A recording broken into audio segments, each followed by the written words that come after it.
Daily. Taste the Daily. Chennai தலைமைச் செயலகத்தில் முதலமைச்சர் ஸ்டாலின் 9 சிறந்த கைவினைஞர்களுக்கு வாழும் கைவினை பொக்கிஷம் விருது மற்றும் 10 கைவினை கலைஞர்களுக்கு பூம்புகார் மாநில விருதுகள் வழங்கி சிறப்பித்து வருகிறார். அதன் நேரலை காட்சிகளை பார்க்கலாம். குறு சிறு மற்றும் நடுத்தர தொழில் நிறுவனங்கள் துறை அமைச்சர் அவர்களுக்கும் மரியாதைக்குரிய அரசு தலைமைச் செயலாளர் அவர்களுக்கும் இவ்விழாவிற்கு வருகை தந்துள்ள அனைவருக்கும் வணக்கம்.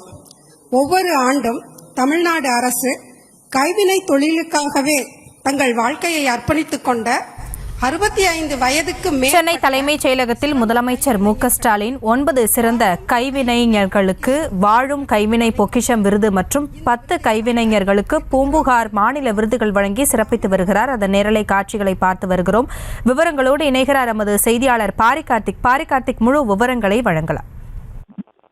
வணக்கம். தமிழ்நாடு முதலமைச்சர் திரு ஸ்டாலின் அவர்கள் தற்போது தலைமைச் செயலகத்தில் தமிழ்நாடு தொழில்கள் வளர்ச்சிக் கழகத்தின் சார்பில் கைவினை தொழிலுக்காகவே தங்கள் வாழ்க்கையை அர்ப்பணித்துக் கொண்ட 65 வயதுக்கும் மேற்பட்ட 9 சிறந்த கைவினையாளர்களுக்கு வாழும் கைவினை பொக்கிஷம் விருதுகளையும் அதே போல கைத்தறி தொழிலின் பங்களிப்பு மற்றும் வழிபடுத்தி மற்றும் படிப்புகள் ஆகியவற்றின் சிறந்த 10 கைவினைகளுக்கு பூம்புகார் மாநில விருதுகளையும் வழங்கி வருகிறார். அதே போல தமிழ் வளர்ச்சித்துறையின் சார்பில் தில்லி தமிழ் சங்கத்தின் திருவள்ளூர் கலையரங்க புத்தாக்க பணிகளை மேற்கொள்ள 50 லட்சம் ரூபாய்க்கான காசோலையை தில்லி தமிழ்ச்சங்கத்தினுடைய தலைவர் சக்தி பெருமாள் அவர்களுக்கு மற்றும் துணைத் தலைவர் பி ராகவன் மற்றும் பொதுச் செயலாளர் உள்ளிட்டவர்களுக்கு வழங்குகிறார்.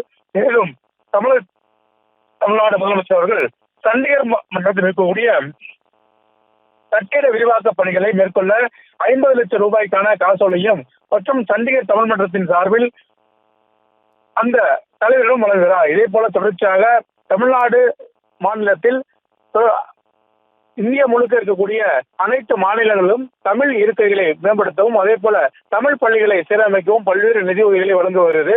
மேலும் அது மட்டுமல்லாமல் அங்கு இருக்கக்கூடிய தமிழ் சங்கங்களை ஊக்குவிக்கும் வகையில் தொடர்ச்சியான நிதி பங்களிப்பையும் தமிழ்நாடு அரசு மேற்கொண்டு வருகிறது. அதன் அடிப்படையில் தான் தற்போது சண்டிகர் மற்றும் டில்லி தமிழ் சங்கத்திற்கு தமிழ்நாடு அரசு சார்பில் நிதி ஒதுக்கப்பட்டு தற்போது தமிழ்நாடு முதலமைச்சர்கள் வழங்கி வருகிறார்.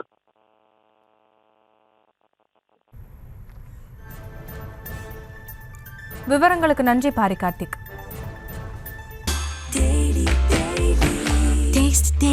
Taste the Daily.